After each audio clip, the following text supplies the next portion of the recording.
20% minority வாக்குகள், தலித் வாக்குகள் இல்லாமல் போய்விட்டால் இவங்க ஆட்சி அமைக்கவும் முடியாது, ஜெயிக்கவும் முடியாது.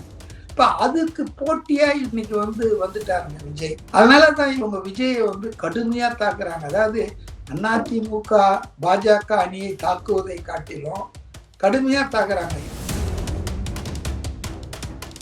விஜய் திமுகல இருந்து 10% ஓட்டை எடுக்க போறாரா, அதிமுகல இருந்து 10% ஓட்டை எடுக்க போறாரா, ஸ்ட்ரெயிட்டாவே new voters, first time voters vote போடுவதற்கு வேண்டாம் வெறுப்பா இருந்தவங்க ஒரு 30% இருந்தாங்க இல்லையா, இவங்க எல்லாருடைய ஓட்டையும் 2026 விஜய் கைப்பற்றுவதற்கான வாய்ப்பும் இருக்கிறது. இந்த மாத இறுதியிலோ அல்லது அடுத்த மாதத்திலோ ஒரு பயணம் அவர் தமிழ்நாட்டின் அனைத்து மாவட்டங்கள், குறைந்தது நான் சொல்றேன், அனைத்து மாவட்டங்களையும் டச் பண்ணி ஒரு பயணத்தை, சுற்றுப்பயணத்தை, மக்களை சந்திக்கிற அந்த பயணத்தை நடத்துவாரு. விஜய் அரசியலுக்கு வந்தப்போ அவர் கட்சியை துவக்கி ஓராண்டு 1.5 ஆண்டு தான் ஆயிடுச்சு. இப்பவே பாத்தீங்கன்னா என்ன, அவரை விரும்பாதவங்க கூட என்ன சொல்றாங்கன்னா, he will be a king maker in the next elections. ஏன்னா எந்த கட்சிக்கும் பெரும்பான்மை கிடைக்க முடியாத ஒரு சூழலை உருவாக்கக்கூடிய திறமை அவருக்கு இருக்கு. அவர் கை காட்டுற ஆள் அல்லது கட்சி தான் ஆட்சி அமைக்கும். எம்ஜிஆர் 3 முறை ஜெயிச்சு திமுக கலைஞர் காலத்துல ஒரு 13 வருஷம் தொடர்ச்சியா ஆட்சி அதிகாரத்துல இல்லாம மக்களால் நிராகரிக்கப்பட்ட போது கூட தேர்தலுக்கு 1 வருஷத்துக்கு முன்னால திமுக இப்படி தயாரானதே இல்லை. இன்னைக்கு அவங்க 1 வருஷத்துக்கு முன்னாலேயே இந்த தேர்தல் பணிகளை துவக்கிறதுன்றது பேச்சுக்கும் செயலுக்கும் முரண்பாடு இருப்பதை நாம் புரிந்து கொள்ள முடிகிறது.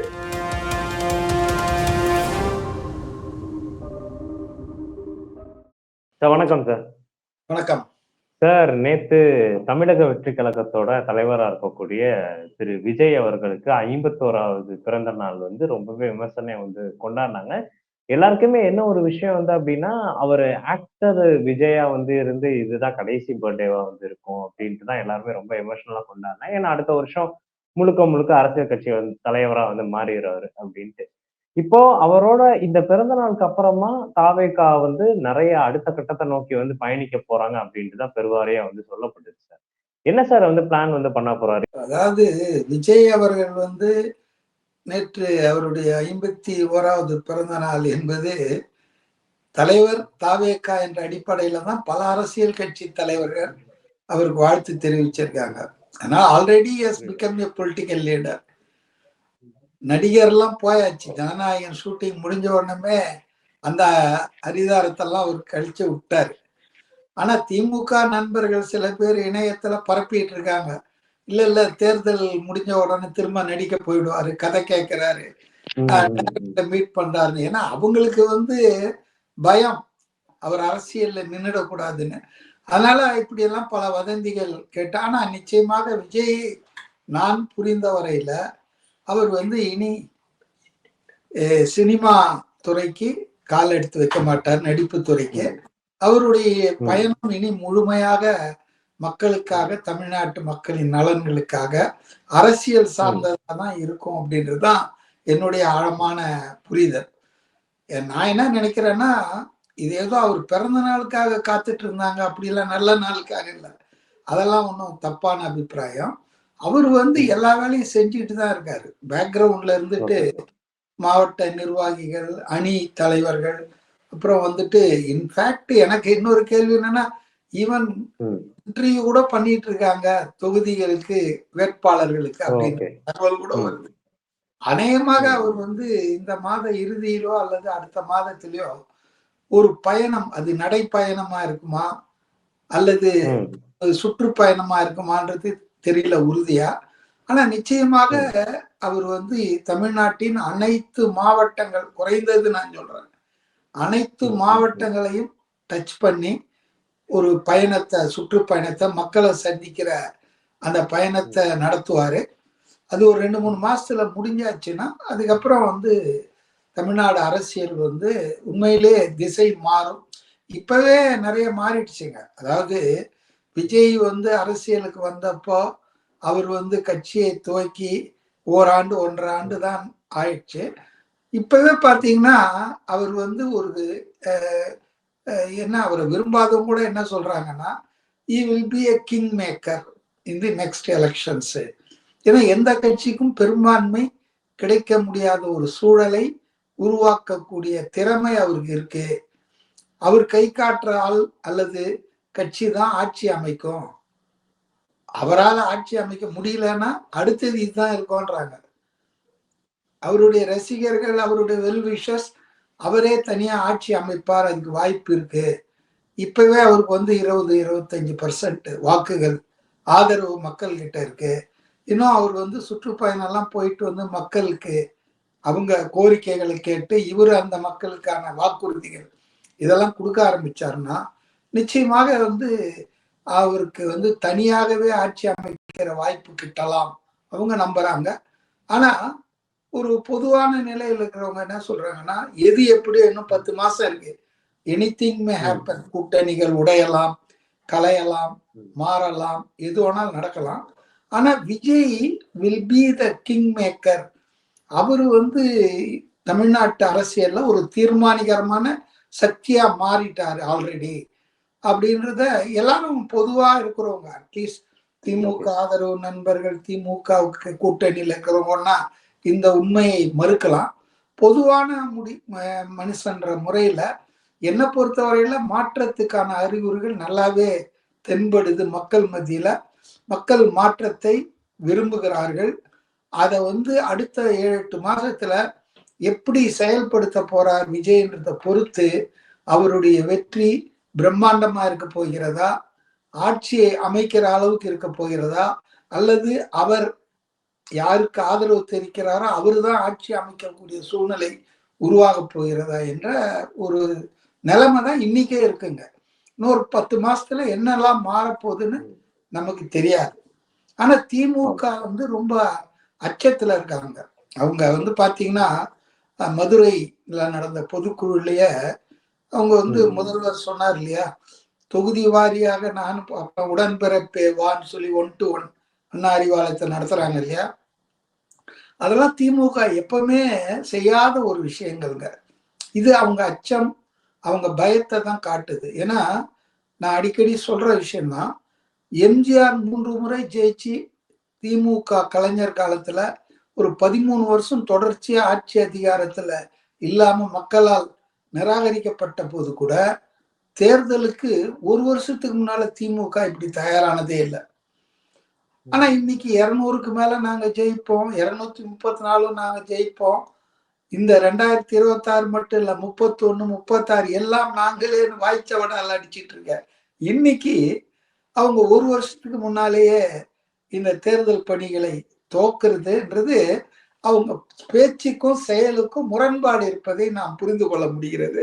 அது தப்பு நான் சொல்ல, அதான் யதார்த்தம். ஏன்னா விஜய் வந்து திமுகல இருந்து 10% ஓட்டை எடுக்க போறாரா, அண்ணா திமுகல இருந்து 10% ஓட்டை எடுக்க போறாரா, ஸ்ட்ரெயிட்டாவே new voters, first time voters vote போடுவதற்கு வேண்டாம் வெறுப்பா இருந்தவங்க ஒரு 30% இருந்தாங்க இல்லையா, இவங்க எல்லாருடைய ஓட்டையும் 2026ல விஜய் கைப்பற்றுவதற்கான வாய்ப்பும் இருக்கிறது.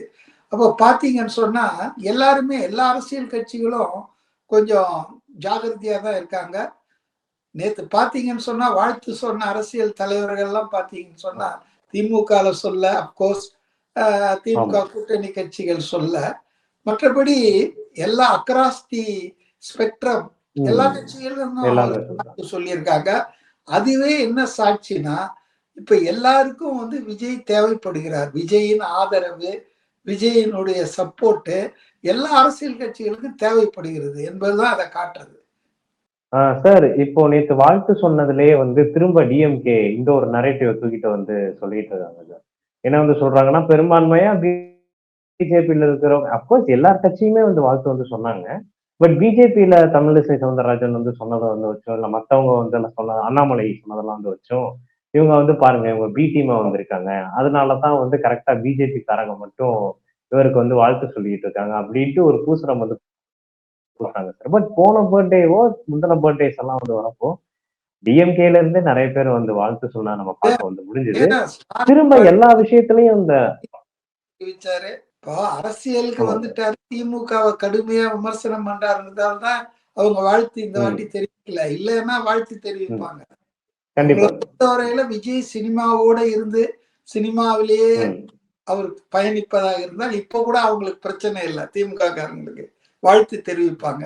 ஆனா அவரு அடிமடியில கையை வைக்கிறாருல்ல, அரசியலுக்கு வருவேன், குடும்ப அரசியலை ஒழிப்பேன், தமிழ்நாட்டுல ஆளக்கூடிய திமுக என்னுடைய அரசியல் எதிரின்னு பப்ளிக்கா டிக்ளேர் பண்ணிட்டு வரும்போது அவங்களுக்கு எப்படி வாழ்த்துவதற்கு மனசு வரும்? அதனால அதாவதுங்க, அவங்கள யாரையும் வாழ்த்த சொல்லல, வாழ்த்துனவங்க யாரையும் விஜய் வந்து என்ன வாழ்த்துங்கன்னு சொல்லல. புரியுதுங்களா? ஒரு இதெல்லாம் வந்து ஒரு டீசென்சிங்க, பப்ளிக் டீசென்சி. அதை விட்டுட்டு ஏன் மோடிக்கு வாழ்த்து தெரிவிக்கிறாரு இவரு ஸ்டாலின்? அப்ப அவரு என்ன டீம்? மோடிக்கு வாழ்த்து தெரிவிச்சதே இல்லையா இந்த 14 வருஷத்துல? அப்ப இதெல்லாம் வந்துங்க சீப் பாலிடிக்ஸ்ங்க. திமுக வந்துங்க பாஜக எதிர்ப்பு ஒன்றை மட்டும்தான் நம்பி அரசியல் இருக்குங்க. அதனாலதான் நீங்க பாத்தீங்கன்னா அவங்க நெரேட்டிவ் செட் பண்றது பூரா ஏதோ பார்லிமெண்ட் எலெக்ஷனுக்கு செட் பண்ற மாதிரி பண்ணிட்டு இருக்காங்க. ஆக்சுவலி அவங்க என்ன சொல்லணும்? எங்க சாதனைகள் எங்களை காப்பாத்தும், எங்களுடைய இது அச்சீவ்மெண்ட்ஸ் வந்து எங்களுக்கு ஓட்டு வாங்கி தரோம் அப்படின்னு தானே அவங்க சொல்லணும். அதை விட்டுட்டு பாஜக உள்ள வந்துடும், பாஜக பி டீம், பாஜக சி டீம், பாஜக எதிர்ப்பு அப்படின்னு சொல்லிட்டு ஏன் அவங்க இந்த ஃபால்ஸ் நெரேட்டிவ் பண்றாங்கன்னா அவங்களுக்கு அவங்களுடைய சாதனைகள் மேல கான்பிடன்ஸ் இல்லை. ஏன்னா அதான் உண்மை. ஆன்டி இன்கம்பன்சி என்பது நாளுக்கு நாள் அதிகரிச்சு கொண்டே போகுது. மக்கள் வந்து சட்டம் ஒழுங்கு சொல்லவே வேணாம், போலீஸ் ஸ்டேஷன்லயே பூந்து அடிச்சு காலி பண்ற நிலைமையில தான் சட்டம் ஒழுங்கு வந்து சந்திச்சிட்டு இருக்குது. இது எதிர்கட்சிக்காரங்க மட்டும் சொல்ல, சாமானிய மக்களை போய் பாருங்க சட்டம் ஒழுங்கு, காவல்துறை எப்படி இருக்குன்னு. இப்போ லேட்டஸ்டா ஒரு நிகழ்ச்சி பொதுவெளியில் அலசப்பட்டது. ஒரு பெண் கணவரால் அடிக்கப்பட்டு துன்புறுத்தப்பட்டு அவங்க போயிட்டு ஒரு கம்ப்ளைண்ட் கொடுக்குறாங்க. ஆனா அதை எடுத்து எஃப்ஐஆர் பதிவு பண்ணாத, சிஎஸ்ஆர் போடாத அந்த காவல் நிலைய அதிகாரி மருத்துவ சர்டிபிகேட் கொடுத்து அந்த டாக்டரை போயிட்டு தனியா கூப்பிட்டு மிரட்டுறது, இதெல்லாம் காவல்துறையின் உயர் அதிகாரிகளே தலையிட்டு செய்யறாங்கன்னா சட்டம் ஒழுங்கு எப்படிங்க சரியா இருக்க முடியும்? The other day we have seen ADGP கார்லயே கடத்தல் நடந்ததுன்னு சொல்றாங்க. ஏடிஜிபியே வந்து கோர்ட்டு கைது பண்ணுங்கன்னு சொல்றாங்க. அதனால சட்டம் ஒழுங்கு வந்து சீர்கெட்டு போயிருக்கு. லஞ்சம் ஊழல் என்பது சொல்லவே வேணாம், மடை திறந்த வெள்ளம் போல போயிட்டு இருக்கு. இப்ப லேட்டஸ்டா அறப்போர் இயக்கம் ஜெயராமன் அவர் வந்து இப்ப சிவில் சப்ளைஸ் கார்பரேஷன்ல நடக்கிற ஊழல்கள் பத்தி எல்லாம் சொல்லி எந்த அளவு போயிட்டாருன்னா, சிவில் சப்ளை கார்பரேஷனை தமிழ்நாடு கிறிஸ்டி கார்பரேஷன் மாத்திடலாம். ஏன்னா கிறிஸ்டின்ற தனி நபர் தான் இதெல்லாம் பண்றாங்க. அதுல ஒரே ஒரு விஷயத்த நான் சொல்றேன், இந்த ஊழல் எவ்வளவு மோசமா நடக்குதுன்னா, நம்ம விவசாயிகள் கிட்ட இருந்து நெல் கொள்முதல் பண்ணி அதை வந்து டிரான்ஸ்போர்டேஷன் பண்றதுக்காக டெண்டர் விட்டா, இவங்க தமிழ்நாட்டில் இருக்கிற விவசாயிகள் கிட்ட, சிறு விவசாயிகள் கொள்முதல் பண்ணாம வடநாட்டில் இருக்கிற விவசாயிகள் கிட்ட பண்ணி அதை ட்ரெயின்ல எடுத்துட்டு வந்து கொண்டு வந்திருக்காங்க. ட்ரெயின்ல எடுத்துட்டு வந்து இங்க டிரான்ஸ்போர்ட் பண்ணியிருக்காங்க தமிழ்நாட்டுக்கு. இதை கண்டித்து அந்த அதிகாரியை லீவ்ல போக சொல்லிட்டாங்களாம், அந்த ஐஏஎஸ் அதிகாரி. இப்ப வேற ஒருத்தரை போடுறப்ப இது டாஸ்மாக் மட்டும் இல்லைங்க, சிஎம்டிஏ மட்டும் இல்லைங்க, இன்னைக்கு வந்து சகல துறைகளிலும் ஊழல். கேட்டா நிரூபிக்கப்பட்டதா, கோர்ட்ல தண்டனை வந்ததா இப்படின்னு கேட்பாங்க. அதாவது நேர்மையான திருடர்கள் வந்து எந்த தடயத்தையும் வைக்காம போயிட்டா அது திருட்டு இல்லையா? இன்னைக்கு வந்து சாதாரண மக்களுக்கு தெரியுதுங்க. அதாவது ஊழல் என்பது ஆறு போல் பெருக்கெடுத்து ஓடுகிறது. இப்ப சமீபத்துல திமுக இது நடத்தினாங்க இல்லையா, நம்முடைய மதுரையில பொதுக்குழு கூட்டம் நடத்தினாங்க இல்லையா, ஜூன் 1ஆம் தேதின்னு நினைக்கிறேன் இல்லையா, ஜூன் 1ஆம் தேதி. அந்த கூட்டத்தின் செலவுகள் எல்லாத்தையுமே ஒரு தொழிலதிபர் தான் ஏத்துட்டு இருக்காரு. அந்த இடமே ஒரு பிரபல தொழிலதிபர். அவர் யாருன்னா, அவரு கைதுக்கு பயந்து குற்றச்சாட்டுக்கு ஆளாகி கைதுக்கு பயந்து தலைமறைவான ஒரு தொழிலதிபர், கிரானைட்டு அந்த கனிம வள கொள்ளையில சம்பந்தப்பட்டவர், முன்னாள் IAS சகாயம் அவர்களால் குற்றம் சாட்டப்பட்டவர். ஆக இன்னைக்கு வந்து திமுக என்பது ஊழலினுடைய ஒரு உறைவிடமாக மாறிவிட்டது. நான் உடனே அதிமுக வந்து ஊழலற்றவர்கள், பரிசுத்தவான்கள்லாம் நான் சொல்ல. அவங்களுக்கும் வித்தியாசமே இல்லை. அதுதான் நான் சொல்ல வரேன். ஒரே குட்டையில் உரிய மட்டைகள். அப்பதான் ஜனங்களுக்கு ஒரு மாற்று. இவனும் ஊழல், அவனும் ஊழல், போதுமாடா சாமி. சோ விஜய் மாதிரி ஒரு ஆளு தன்னுடைய ஒரு நல்ல எதிர்காலம், வருவாய் இதெல்லாம் விட்டுட்டு அவர் வந்து அரசியலுக்கு வந்திருக்காரு, ஜனங்களுக்கு நல்லது செய்யணும்னு. ஆகவே அவருக்கு ஒரு வாய்ப்பு கொடுக்கலான்ற மனநிலைக்கு வருவதில் வந்து தவறு இல்லைன்னு நான் நினைக்கிறேன். அது வந்து சாதாரண மக்கள், அரசியல் ரீதியா இல்லாதவங்க எல்லாரும் அப்படிதான் சிந்திப்பாங்க. அதிமுகவை பார்த்தாச்சு ஒரு 30 வருஷம், திமுகவை ஒரு 27 வருஷம் பார்த்தாச்சு.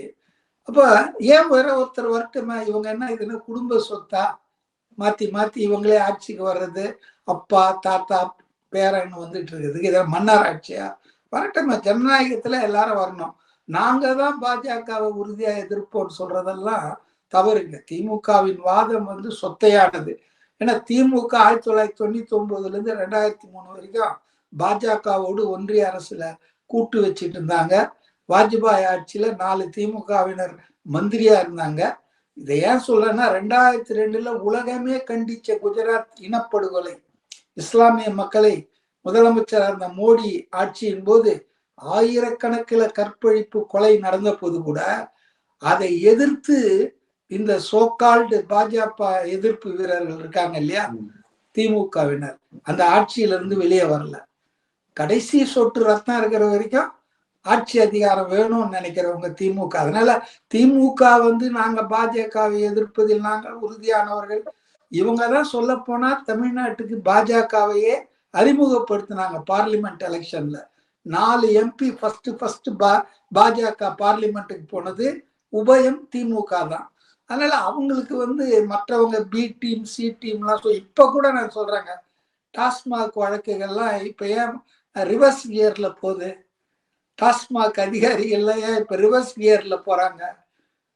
உங்களுக்கு எல்லாருக்கும் தெரியும், 3 வருஷமா நிதி ஆயோக் கூட்டங்களை புறக்கணித்த முதல்வர் ஸ்டாலின் அதுக்கு வீடியோ எல்லாம் போட்டார், காரணங்கள். அதெல்லாம் உண்மைதான். ஆனா இன்னைக்கு அதே காரணங்கள் இருக்குதா? ஏன் இன்னைக்கு திடீர்னு போயிட்டாரு? போய் மோடியை தனியா வேற சந்திச்சாரு. அப்புறம் RSS பிரமுகர்கள் உதவியுடன் அவர் வந்து சமரசத்துக்கு போனாரு பையனை காப்பாத்த. அதனால வந்துங்க, பாஜக எதிர்ப்பு என்பது ஒரு மாய்மாலம்ங்க. சட்டமன்ற தேர்தலுக்கும் பாஜகவுக்கும் என்னங்க சம்மந்தம்? பிஜேபி ஒரு 25 சீட்டு கேட்டா கொடுப்பாங்களான்னு தெரியாது. அதிமுகல அவங்க ஆட்சிக்கு வந்துருவாங்களா? இல்ல அவங்க வந்து ஆட்சி அமைச்சிருவாங்களா? அண்ணாமலை எல்லாம் கனவு காண்ற மாதிரி. அதுக்கெல்லாம் வாய்ப்பே இல்லை. அப்போ பாஜக எதிர்ப்பு என்பது பேசுவது எதுக்குன்னா, ஒரு கணிசமான மைனாரிட்டி ஓட்டு, சிறுபான்மையினர் ஓட்டு இருக்கு தமிழ்நாட்டுல. இஸ்லாமியர்கள், கிறிஸ்துவர்கள், கூடுதலா தலித்துகள். இந்த வாக்குகளை சாலிடா அவங்க ஓட்டு போட்டியிலே திமுகலயே வச்சுட்டு இருக்காங்க பல ஆண்டுகளா. இத வந்து அப்படியே தற்காத்து கொள்ள வேண்டும். அந்த 20% மைனாரிட்டி வாக்குகள், தலித் வாக்குகள் இல்லாமல் போய்விட்டால் இவங்க வந்து ஆட்சி அமைக்கவும் முடியாது, ஜெயிக்கவும் முடியாது. இப்ப அதுக்கு போட்டியா இன்னைக்கு வந்துட்டாருங்க விஜய். அது நம்ம இவங்க விரும்புறாங்களோ இல்லையோ, Vijay has become a alternative choice for the minorities, SC STs in Tamil Nadu. அதனாலதான் இவங்க விஜயை கடுமையா தாக்குறாங்க. அதாவது அதிமுக பாஜக அணியை தாக்குவதை காட்டிலும் கடுமையா தாக்குறாங்க.